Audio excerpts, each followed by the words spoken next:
လန်းဆမှာတော့ကျောင်းတွင်ဘတ်စကတ်ဘောဘောလုံးပွဲစဉ်တစ်ခုရဲ့အချင်းဟုန်ပြင်းပြင်းဆင်နွှဲနေမှုကိုတွေ့ရမှာပါ Roof အသင်းဟာပြိုင်ဘက်စတန်ကာအသင်းကိုကတ်ရှုံးဖို့လက်တကန့်အလိုရောက်နေပါတယ်ပွဲပြီးဖို့44စက္ကန့်ပဲလိုတဲ့အချိန်မှာနီးပြကအသင်းရဲ့အဓိကကစားသမားဒိုင်ကိုဘောလုံးယူပြီးမေဆင်စီအမြန်ဆုံးပိတ်ဖို့ဗျူဟာချပေးလိုက်ပါတယ်ကောင်လေးတွေဟာနီးပြရဲ့အမိန့်တိုင်းကစားရင်မေဆင်ဟာအမိတ်ရအောင်တွင်းယူနိုင်ခဲ့ပါတယ်တကွင်းလုံးရုပ်ရုပ်တဲတဲနဲ့အောင်ပွဲခံနေကြပြီမဲ့သွေးပြက်နေတဲ့မေဆင်ကတော့အဝစ်လဲခန်းထဲကိုတယောက်တည်းထွက်ပြေးလာခဲ့ပါတယ်သူ့ရဲ့ဗီဒီယိုကိုဖွင့်လိုက်တဲ့အခါမှာလက်မောင်းမှာစက်သိမ်းမွေးခြင်းတွေထလောက်အောင်တတိထားမိသွားပါတယ်အဲ့ဒီဗီဒီယိုထဲကပစ္စည်းတွေကိုအလောတကြီးထုတ်ပြရင်နောက်ဆုံးမှထူးဆန်းတဲ့ရှေးဟောင်းရုပ်ထုအပိုင်းအစတစ်ခုပဲကျန်ပါတော့တယ်ထိုအချိန်မှာပဲလေတုကနေသူ့နာမည်ကိုတိုးတိုးလေးခေါ်လိုက်တဲ့အတန်စမ်းတစ်ခုမေဆင်ကြားလိုက်ရပါတယ်သူဟာကြောက်လွန်ပြီးဘေးနာကအတန်ကွင်းလေးတစ်ခုကိုပြေးယူခဲ့ပါတယ်အဲ့ဒီချိန်မှာပဲခုနကမီးလောင်ပြင်လူကြီးကအခန်းထဲကျူးကျော်ဝင်ရောက်လာလို့မေဆင်ကကျေးဇူးပြုပြီးအချိန်နည်းနည်းလောက်ထပ်ပေးပါအောင်လို့တောင်းပန်တို့ရှုံရင်လက်ထဲကအလေးတုံးနဲ့အဲ့ဒီရုပ်ဟောင်းပစ္စည်းတစ်ခုကိုတစားစီဖြစ်အောင်ရိုက်ခွဲပစ်လိုက်ပါတယ်ကံကောင်းထောက်မစွာနဲ့တကားဝါကနေသူ့ရဲ့အသင်းဖော်တွေဆူဆူညံညံနဲ့ဝင်လာတာကိုမြင်လိုက်ရလို့မေဆင်တစ်ချက်တက်ပြင်းချနိုင်ခဲ့တာပဲဒါပေမဲ့ကံကြမ္မာဆိုးကဒီလောက်နဲ့မပြီးသေးပါဘူးနောက်ပိုင်းရေရှိုးခန်းထဲမှာရေရှိုးနေတော့ထူးဆန်းတဲ့အတန်တစ်ခုကြားလို့ငုံကြည့်လိုက်တဲ့အခါတတောက်အောက်ကနေမိခိုအမဲရောင်တွေထွက်လာတာကိုတွေးလိုက်ရပါတယ်လှဲ့အကြည့်မှာပဲခုနကမီးလောင်ပြင်လူကြီးကမေဆင်ရဲ့လက်ပင်ကိုအတင်းညှစ်ပြီးသူ့ရဲ့လက်မဲကြီးကိုမေဆင်လက်ချောင်းတဲ့စိတ်ထိုးထက်ကခန္ဓာကိုယ်တစ်ခုလုံးကိုအချင်းလက်လက်မီးဆွဲလောင်စေခဲ့ပါတယ်ဒီအဖြစ်ဆိုးကြီးဖြစ်ပြီးနောက်6လကြာမှာတော့ Chris လို့ခေါ်တဲ့ကောင်မလေးဟာစိတ်တန်ရာချိုးနဲ့သူမရဲ့မနမဝင်ခွဲဖြစ်သူ Ri ရဲ့အိမ်ကိုပြောင်းရွှေ့နေထိုင်လာခဲ့ပါတယ်ကံကောင်းထောင်းမစွာနဲ့ပဲဝင်းခွဲမောင်လေးရီကအခန်းထဲဝင်လာပြီးပစ္စည်းတွေအတူပို့ဖို့ပြောလိုက်လို့ Chris သတိပြန်ဝင်လာခဲ့ပါတယ်ကျောင်းတစ်ကိုရောက်တဲ့အခါရီကကျောင်းပတ်လက်ကိုလိုက်ပြပါတယ်ကျောင်းက Chris ကိုပေးလိုက်တဲ့အဝတ်ဗီဒီယိုပေါ်မှာမြင်းလို့ရေးထားတဲ့ရီကဒါဟာအရင်ကအသေးသွားတဲ့မေဆင်ရဲ့အမိပြောင်ဖြစ်တယ်လို့ရှင်းပြပါတယ်အဲ့ဒီအချိန်မှာပဲအတင်းကောင်းဆောင်တင်နဲ့သူ့တငယ်ချင်းတွေက Chris ကိုဝိုင်းလိုက်ပြီးမေဆင်ကိုလေးစားတဲ့အနေနဲ့ဒီဗီဒီယိုကိုမသုံးဖို့လာရောက်တားမြစ်ခဲ့ပါတယ်အိမ်ရဲ့ရီဇာ Chris ကလည်းဒီကျောင်းကတက်တန်းရင်းလာပြီးဖြစ်လို့ဗီဒီယိုတွေအကုန်လုံးကတည်သွားတဲ့လူတွေပိုင်တာပဲလို့ဝင်ပြောပါတယ် Chris ဟာသူမရဲ့ဖခင်ဖြစ်သူကိုတတ်မိပြီးစိတ်ကြမ်းမာရေးဆေးရုံကနေထွက်လာတဲ့သူဆိုတဲ့ကောလာဟာလတွေကိုလူပုံလယ်မှာထုတ်ပြောပြီးနှိမ်ချလိုက်ပါတယ်ဒီလိုနှိမ်ချစော်ကားနေမှုကိုကြည့်မနေနိုင်တဲ့အယ်လီကဝင်ရောက်တားမြစ်ခဲ့ပေမဲ့တင်ကတော့ Chris ကိုဆက်လက်လောင်ပြောင်နေတော့ပါပဲ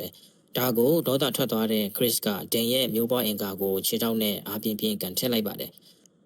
Ellie က Chris ဘက်ကနေဝင်ကာကွယ်ပေးလို့သူမပါအပြစ်ပေးခံရတာပေါ့။ Ellie က Chris ကိုတငယ်ချင်းအဖြစ်စကားသွားပြောပေမဲ့ Chris ကဘယ်သူ့အကူအညီမှမလိုဘူးဆိုပြီးညှင်းခဲ့ပါတယ်။ Ellie ထွက်သွားပြီးနောက် Chris ကဒီဗီဒီယိုကိုကြည့်လိုက်တဲ့အချိန်မှာမေဆင်ရဲ့ပစ္စည်းဟောင်းတွေနဲ့အတူခုနကမေဆင်ရိုက်ခွဲပစ်လိုက်တဲ့ရှေးဟောင်းရုပ်ထုရဲ့အပိုင်းအစကိုပြန်တွေ့ပါတယ်။အဲ့ဒီပစ္စည်းတွေကနေထူးဆန်းတဲ့အတန်တွေကြားရလို့ Chris ကနှိုက်ကြည့်လိုက်ရထူးဆန်းတဲ့ရှေးဟောင်းဝက်စီတစ်ခုကိုတွေ့ရှိသွားခဲ့ပါတယ်။သူမဝက်စီကိုမှုတ်မလို့လုံနေတော့ကြောင်းတက်ခေါင်းလောင်းတံမီလာလို့အခန်းထဲကိုထွက်လာခဲ့ပါတယ်။ညနေပိုင်းပြေးပေးခံရတဲ့အတန်းက Chris ကနောက်ကျပြီးမှရောက်လာပါတယ်။သူမကလွယ်အိတ်ကိုစပွဲပေါ်တင်လိုက်တဲ့အခါအိတ်ထဲကနေအဲ့ဒီဝက်စီရုပ်ထုအပိုင်းအစကထွက်လာခဲ့ပါတယ်။ဒိန်ကဒါကိုစေးတံပိုက်တင်ပြီးဆရာခရေဗင်ကိုတိုင်လိုက်လို့ဆရာကဝက်စီကိုယူပြီးတေချာကြည့်ပါတယ်။ကျောင်းသားတွေထွက်သွားပြီးနောက်ဆရာခရေဗင်ဟာအဲ့ဒီဝက်စီရဲ့တံမိုးကိုအင်တာနက်ပေါ်မှာချဖွေကြည့်ရာအလွန်သေးကြီးတဲ့ရှေးဟောင်းပစ္စည်းဖြစ်ကြောင်းအတည်ပြုနိုင်ခဲ့ပါတယ်။သူဟာ website ပေါ်မှာအဲ့ဒီပစ္စည်းကိုချက်ချင်းလေးလံတင်ရောင်းဖို့လုပ်နေတော့လေတုကနေသူ့နာမည်ကိုတိုးတိုးလေးခေါ်တဲ့အတန်စမ်းတွေကိုကြားလိုက်ရပါတယ်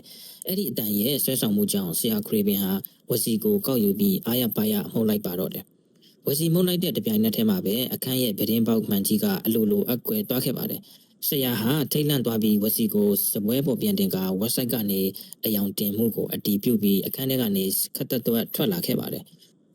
အခြားသူတွေထွက်သွားတဲ့အချိန်မှာရီကခရစ်စီကိုလာပြီးနင့်အဖေကိစ္စကနင့်အပြစ်မဟုတ်ပါဘူးလို့နှစ်သိမ့်စကားပြောခဲ့ပေမဲ့ခရစ်ကအဲ့ဒီအကြောင်းကိုမပြောချင်ပါဘူးအဲ့ဒီချိန်မှာပဲရီကအခန်းထဲမှာပစ္စည်းတစ်ခုမိကြံခဲ့လို့ဆိုကကြောင်ခန်းထဲပြန်ဝင်သွားခဲ့ပါတယ်သူရောက်သွားခဲ့တဲ့အချိန်မှာဆရာခရေဗင်ရဲ့လက်ကပွင့်လျက်ကြီးဖြစ်နေပြီးရှေးဟောင်းပစ္စည်းအယောင်းဝယ်လုပ်တဲ့ website ကဂျင်းစည်းနှုံးတွေကိုမြင်လိုက်ရလို့ရီရဲ့စိတ်ထဲမှာမယိုးမသားအကြံတစ်ခုရသွားခဲ့ပါတယ်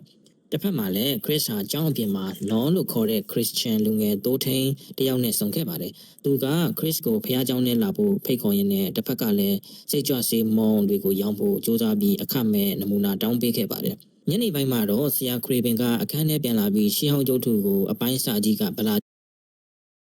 ချင်းဖြစ်နေတာကိုတွေ့သွားခဲ့ပါတယ်။သူဟာဝစီကိုနေရာနှံ့လိုက်ရှာခဲ့ပေမဲ့မတွေ့ခဲ့ပါဘူး။အဲ့ဒီချိန်မှာအပြင်ဘက်ကနေအတန်ကြားလို့ចောင်းစင်းကြံလန်တိုင်းထွက်လာတဲ့အခါမောင်မိုက်နေတဲ့လမ်းမကြီးရဲ့အစုံမှာထူးဆန်းတဲ့တရဝါကြီးတစ်ကောင်ရက်နေတာကိုလှမ်းမြင်လိုက်ရပါတယ်။ဆရာခရီပင်ကြောက်လန့်နေတော့သူ့ပခုံးကိုနောက်ကနေလှမ်းကင်လိုက်တဲ့လက်တစုံကြောင့်လန့်အောင်မိပြီးတကယ်တော့ចောင်းဆောင်ကြီးဖြစ်နေပါတယ်။ရှေ့ကတရဝါကြီးကလည်းပျောက်ကွယ်သွားပြီဖြစ်လို့ခရီပင်က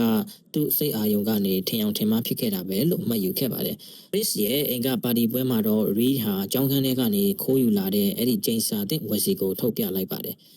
Chris ကတော့လူအုပ်နဲ့မရောနောက်ပဲတယောက်တည်းနေထိုင်ရင် Ellie ကသူမရဲ့စီးကျိုယောဂအတွက် insulin ဆေးကိုပေါင်မှာထိုးနေတာကိုစိုက်ကြည့်နေမိပါတယ်